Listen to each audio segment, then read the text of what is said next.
బంగారం ఉందా? నీకెలా తెలుసు? అయితే ఈ వీడియో మీకోసమేనండి. గోల్డ్ మానిటైజేషన్ స్కీమ్ లో భారీ మార్పులు వచ్చాయి. ఏంటి గోల్డ్ మానిటైజేషన్ స్కీమా అంటే ఏంటి? అదేనా డౌట్? చెప్తానండి. ఫర్ ఎగ్జాంపుల్, మీ ఇంట్లో కాస్త బంగారం ఉంది, సో ఇంట్లో సేఫ్ కాదు అని చెప్పి మీకు అనిపించింది. ఏం చేస్తారు? బ్యాంక్ వెళ్ళి బ్యాంక్ లాకర్ ని ఓపెన్ చేసి దాంట్లో దాస్తారు కదా. బ్యాంక్ లాకర్ ఫ్రీయా? కాదండి, మనమైతే రెంట్ కట్టాలి. ఎంత రెంట్? ఇయర్ కి 3000 ఆ విధంగా ఉంటుంది. అండ్ బ్యాంకు మనకి బ్యాంక్ లాకర్ ని ఇవ్వాలంటే సెక్యూరిటీ డిపాజిట్ ని మనమైతే చేయాలి రెంట్ తో పాటు.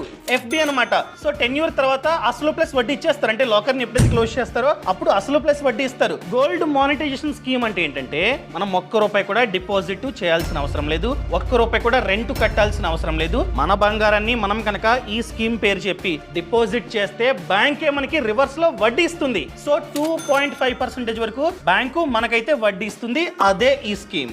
ఈ స్కీమ్ లో ఇన్ని రోజులు 3 tenure ఆప్షన్స్ ఉండేవి. ఒకటి